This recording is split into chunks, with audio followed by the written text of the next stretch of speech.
Let's get right into it. Number 9. Sugar makes kids hyper. Picture this. A kid bouncing off the walls at a birthday party, frosting smeared across their face like war paint, and every adult nodding sagely. It's the sugar. Except, science says, LOL, nope. This is one of those stubborn myths that refuses to die, like a horror movie villain with excellent cardio. Numerous studies have tested kids given sugar versus placebo. Yes, placebo Kool-Aid is a thing. And the result? No measurable difference in hyperactivity. Nada. Zilch. So why do we all see it? Simple. Parental expectation and context. It's called the expectancy effect. Parents primed to expect a sugar-fueled Tasmanian devil interpret normal kid energy as proof. Also, birthday parties already equal chaos. Cake, games, screaming friends. The sugar is just a convenient scapegoat so you don't have to admit you let 12 5-year-olds run around your living room with balloon swords. Your brain loves a narrative. It's way easier to blame sucrose than accept that children are loud, unhinged goblins by design. Meanwhile, sugar is off in the corner, quietly dissolving, wondering what it did to deserve this reputation. Basically, the myth persists because humans are pattern-seeking gossip addicts. Science keeps shouting, it's a lie, but we're too busy buying piñatas. Number 8. We only use 10% of our brain. Imagine paying full price for your brain but only getting the demo version. That's the idea behind the 10% of your brain myth, which is possibly the worst advertisement for human evolution ever. Here's the deal. You use all of your brain. All the time. Even when you're just lying on the couch questioning your life choices. Functional MRI scans light up all over the place because your brain is running background tasks like a neurotic operating system. Regulating breathing, processing sensory input, daydreaming about pizza. This myth has had more comebacks than a washed-up rock band. It gets trotted out in motivational speeches, unlock the other 90%, and sci-fi movies where people gain superpowers by thinking harder. Newsflash. If you suddenly activated unused brain areas, you wouldn't become a genius. You'd likely have a seizure. We love this idea because it flatters us. It says you're secretly special, with vast, untapped potential, just waiting for the right YouTube guru to unlock it for $49.99. But in reality, your brain is more like a bustling city than an abandoned wasteland. Sure, some neighborhoods are sketchy, but they're all doing something. So go ahead. Use 100% of your brain to remember this isn't true next time someone posts an inspirational meme about limitless potential. Number 7. Hair and nails grow after death. Okay, picture this. You're at a funeral and someone whispers, "Did you know the hair and nails keep growing?" Creepy, right? Because nothing says respectful memorial like urban legends about zombie manicures. This one is delightfully morbid, but completely wrong. Hair and nails don't grow after death. Instead, your skin dehydrates and shrinks, pulling back and making the keratin bits look longer. It's like your body's last magic trick. The corpse version of those shrinky-dink crafts you baked in the oven as a kid. This illusion has terrified generations because humans love spooky explanations over boring biology. Desiccation doesn't have the same flair as they keep growing in the coffin. It's not just wrong. It's classic horror movie marketing. And yet people share this with complete confidence. It's a testament to our unshakable ability to prefer eerie campfire tales over actual science. Next time you hear it, you can explain the real reason in a graveyard-appropriate whisper because, hey, education can be goth too. Number 6. Cracking knuckles causes arthritis. Ah, the universal soundtrack of family arguments. Crack followed by, "Stop that, you'll get arthritis." It's right up there with "because I said so" on the list of unscientific parental decrees. But here's the twist. Cracking your knuckles doesn't cause arthritis. Studies have checked, multiple times. Cracking your joints is just the sound of gas bubbles in the synovial fluid rapidly collapsing, like tiny, very rude soda farts in your fingers. Sure, If you really overdo it and make cracking your Olympic sport, you might get soft tissue irritation. But arthritis? Nope. The big scary boogeyman isn't coming for your crack-happy fingers. We cling to this myth because it feels true. The sound is disturbing, like you're breaking something important. And humans have this weird compulsion to ban anything that sounds gross. But in reality, the worst thing cracking knuckles does is annoy every single person within earshot. So if someone scolds you for it, you can smugly reply, "Actually, it's just cavitation in my synovial fluid." Bonus points for doing it again while maintaining unblinking eye contact. Number 5. Blood is blue in your veins. Let's take a moment to appreciate the world's laziest science lesson. Remember being told in school that your veins look blue because the blood is blue until it hits oxygen? Cute theory. Totally wrong.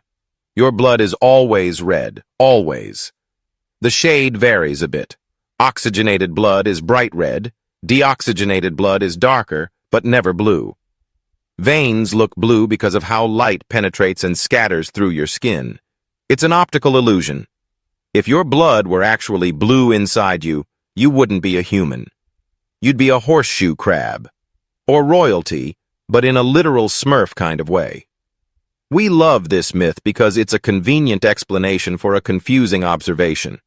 It's way easier to tell kids it's blue inside you than let's talk about light scattering and hemoglobin absorption spectra. But it's also wrong. So next time someone says, "Your blood is blue until it hits air," gently remind them they're describing the world's worst mood ring. Number 4, shaving makes hair grow back thicker. You know this one. You finally cave and shave your legs, arms, face, or that weird little patch on your big toe, and immediately someone gasps, "Oh no, it's gonna grow back thicker now." And yet, science just awkwardly clears its throat in the background. Because, surprise, shaving doesn't change the thickness, color, or rate of hair growth. Not even a little bit. Here's what's really going on. When you shave, you're slicing hair off at the bluntest possible angle, right at the surface. The new hair that grows back has a flat, sharp edge, kind of like stubble made of betrayal, and it feels rougher and looks darker, even though it's not. Also, it's short, and short hairs are the drama queens of the hair world. This myth has persisted forever, probably because people noticed the illusion and just ran with it. It's easier to blame your suddenly werewolfish forearm on shaving than to admit, "Actually, I just never looked at it this closely before." So go ahead and shave if you want. Your hair isn't secretly plotting a thicker comeback. It's not auditioning for a role as a bristle brush. It's just hair doing what hair does, quietly sprouting and confusing people. Number 3. Swallowed gum stays in your body for 7 years. There's something oddly poetic about this one. A child swallows gum, and suddenly they're haunted by the idea of it squatting in their intestines like a sticky ghost for 7 whole years. Let's clear this up. Gum does not live rent-free in your body for 7 years. Your digestive system is a muscular meat tunnel with one job: get things in, break them down, and get them out. Yes, gum is weird. It's made of synthetic rubbery polymers, and your body can't digest it. But that doesn't mean it gets to hang out in your colon forever like a lazy roommate. It passes through. Intact, yes, but not immortal. This myth likely exists because adults needed a way to terrify children into not swallowing things they shouldn't. "Don't swallow your gum, it'll stay in your body for 7 years," is just scarier than, "It'll make your next bathroom trip interesting." Unless you're swallowing multiple packs of gum daily and pairing that with other non-digestibles like coins and action figure accessories, your body will handle it just fine. So go ahead. Swallow one by accident. You're not starting a chewing gum time capsule. Number 2. Alcohol kills brain cells. Picture this.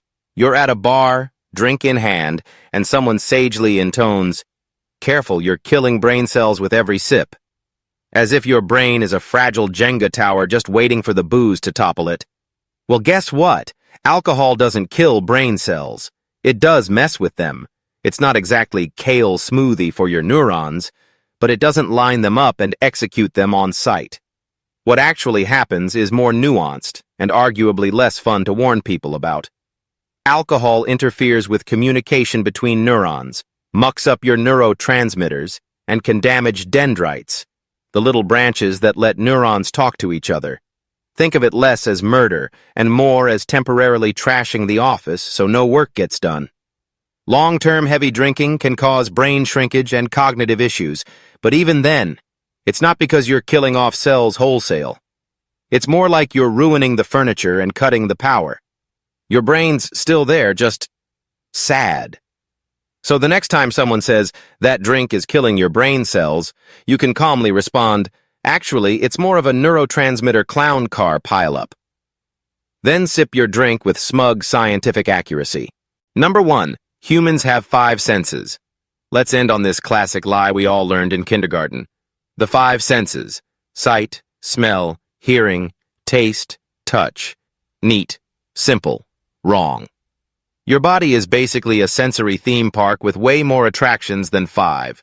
Scientists generally count at least 9 senses, and some say over 20. Ever heard of proprioception?